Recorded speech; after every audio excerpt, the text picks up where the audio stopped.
राष्ट्रपति शासन लगाना होगा। मणिपुर के अंदर राष्ट्रपति शासन लगाना होगा। बंद करो, बंद करो, बंद करो। इंकलाब जिंदाबाद, जिंदाबाद, जिंदाबाद।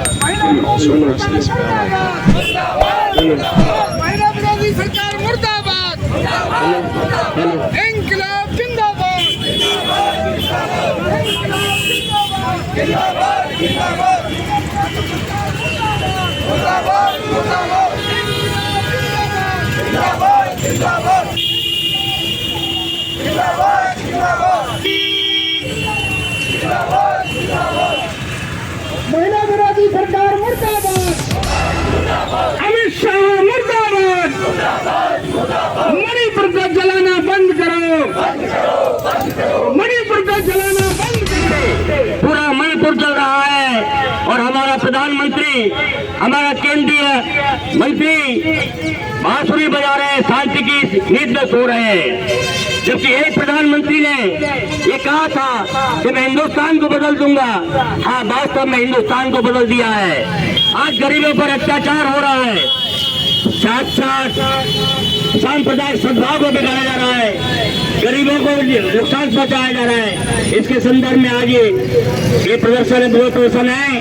सभी साथी हमारे जो आज उपस्थित है, उनका एक सुझाव है कि हिंदुस्तान की लक्ष्मीबाई जी जो प्रारंभिक क्रांति में अगुवाई थी, उस समाधि तक हम जुलूस के रूप में चलेंगे और यहाँ वापस आकर सभी वक्ता अपने मणिपुर के ऊपर विचार रखेंगे।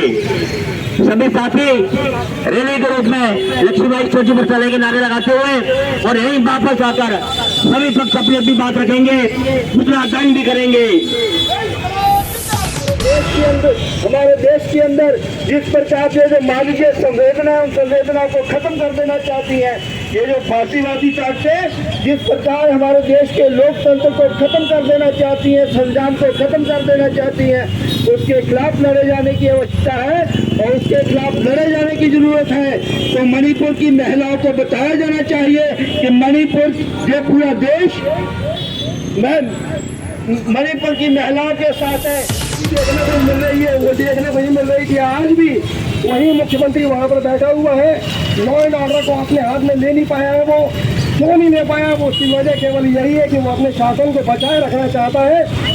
वहाँ पर जो समुदाय जो बने हुए हैं, माताई समुदाय जो है, उस समुदाय के द्वारा वो वहाँ के जो दूसरे जो कुछ जाति के लोग हैं, जो वहाँ पर किसानी करते हैं, जो अफीम की खेती करते हैं, उन पर अपना कब्जा जमा करके उनको भगा करके उन सब का माल जो है वो सारा पूंजीपतियों को और विदेशियों को देने की जो साजिश मुख्यमंत्री के द्वारा की जा रही है, उस सबको बनाए रखने के लिए लगातार भारतीय जनता पार्टी भी चाहती है कि वो वैसा ही मुख्यमंत्री बना रहे। 1980 के दौरान भी ये बात आई थी, तब 25 उग्रवादी संगठन और भी थे। उस समय जो आर्म फोर्स रेगुलेशन एक्ट बनाया गया था, जिसके जरिए कुछ व्यवस्था शांत बनाई गई थी, लेकिन फिर भी उन समुदायों के बीच में लगातार उनमें मतभेद बने रहे। और ये बात केवल हिंदुस्तान में भले ही कहीं ज़्यादा उजागर न भी हो सकी हो, लेकिन विदेशों के अंदर आ चुकी है। यूरोप के सारे देशों में जहाँ पर कि गिरजाघरों को तोड़ा गया है, उस वहाँ की संसदों में आवाज़ें उठाई।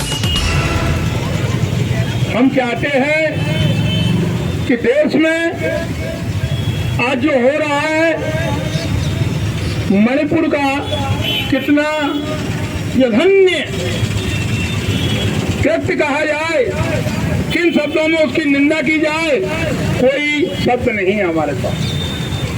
और हमारे गृह मंत्री वहाँ जाने के बाद वहाँ के मुख्यमंत्री जब ये वीडियो सामने आया तो महिलाओं को दौड़ा दौड़ा कर नंग करके दौड़ाया जा रहा है, उनके साथ बलात्कार किए जा रहे हैं। जब वीडियो सामने आया तो वहाँ के मुख्यमंत्री बड़ी बेशर्मी से कहते हैं कि ये तो एक घटना है, ऐसी घटना है तो बहुत हो चुकी है, आपको जानकारी नहीं है। धन्य है आपके लिए, आप मुख्यमंत्री बने बैठे हो, इस तरह की बात कह रहे हैं। मरा भी नहीं जा रहा चल्लू और पानी में डूब के आप। और प्रधानमंत्री इस घटना के ऊपर कुछ बोलने को तैयार नहीं है, तो संसद में ये कहा जाता है कि आप इसके ऊपर कुछ कहें तो मध्य प्रदेश, राजस्थान, गुजरात या कहाँ की बात करने लगते हैं, लेकिन उसके ऊपर नहीं बोल पाते। दूसरी बात एक और कहूंगा मैं, छोटी सी, समय अभाव है, कि जब मणिपुर में नहीं पूरे देश में इस तरह के नग्न कृत्य हो रहे हैं, मध्य प्रदेश में आदिवासी के ऊपर पेशाब की जाती है भाजपा के लोगों द्वारा, और उसके बाद यहाँ के भाजपा के मुखिया, सरकार के मुखिया मध्य प्रदेश के पैर छीके माफी मांगते हैं। क्या है ये संस्कार कहाँ से आए? और आदिवासियों के साथ ऐसा अन्याय हो रहा है, और आप कहते हो कि आदिवासी महिला को अपने राष्ट्रपति बनाया है। क्या मतलब है राष्ट्रपति बनाने का आदिवासी महिला को? आदिवासियों के साथ ऐसा नग्न कृत्य किया जा रहा है। आप जरा होश में आए, और आज पूरे देश में आक्रोश है मणिपुर की घटना को लेकर। पूरा देश जल रहा है, मणिपुर जल रहा है। 70-80 दिन हो चुके हैं और आपकी नींद नहीं खुली है। आप होश में आ जाएंगे। अब जनता रहमन पानी राखिए, बिन पानी सब सून, और पानी गए न उबरे मोती मानस चून। आज हमारे बेशरम प्रधानमंत्री कमरे में बैठकर संसद का और राज्यसभा का तमाशा देख रहे हैं टीवी पर, और हम लोग कहाँ देख रहे हैं? अपने घरों में। कि हमारे बेशरम प्रधानमंत्री जी, जिनकी 56 इंच की छाती है, जो कभी कहते थे पूर्वी राज्य छोटे नहीं है, मेरे सबसे बड़े राज्य है, वो मुंदा एकमात्र योद्धा हूँ, एक अकेला छप्पर भारी। आज एक अकेला और निवस्त महिलाएं, एक अकेला, और उनका बेशरम वो प्रधान मुख्यमंत्री जिसका नाम एन बीरेंद्र सिंह है, उस बेशरम मुख्यमंत्री ने आज तक इस्तीफा नहीं दिया।